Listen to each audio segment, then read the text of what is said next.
ఈ బిజినెస్ కి ముందు ఒక సింపుల్ హోమ్ మేకర్ ని నేను ఒక సింపుల్ హోమ్ మేకర్ గా ఉండి అంటే చాలా మంది అంటే లేడీస్ కు ఉంటది కదా టైలరింగ్ చేస్తూ ఏదో ఒకటి హస్బెండ్ కి సపోర్ట్ చేయాలి ఫ్యామిలీకి సపోర్ట్ అవ్వాలి అని చెప్పేసి ఉంటారు కదా.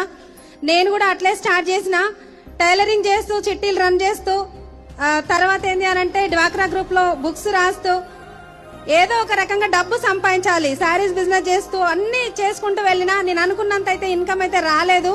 కానీ ఏంది అని అంటే 5 years బ్యాక్ నేను తీసుకున్న ఆపర్చునిటీ నన్ను ఇక్కడ నించోబెట్టింది. మైండ్ సెట్ చిన్నప్పటి నుంచే చాలా డ్రీమ్స్, కానీ నాకు అనుకున్నంత రిజల్ట్ నాకు ఎక్కడ లేదు. ఈ అవకాశం తీసుకున్నా నాకు right opportunity universe.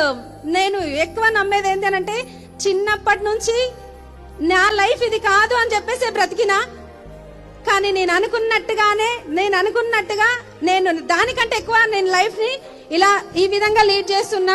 Before Vestige ఒక సింపుల్ హోమ్ మేకర్ గా ఉన్న నేను మైండ్ సెట్ మాత్రం అలా ఉండే. అలాంటి ప్లేస్ లోకి యూనివర్స్ కి ఏది ఇస్తే మనకు అది వస్తుంది. కానీ నేను చిన్నప్పుడు ఎప్పుడో ఇచ్చిన, కానీ ఇప్పుడు నాకు అనుకున్న డ్రీమ్స్ అనుకోని డ్రీమ్స్ కూడా నా దగ్గరకు వస్తున్నాయి. అర్థమవుతుందా అండి? సెల్ఫ్ ఇమేజ్ చాలా చాలా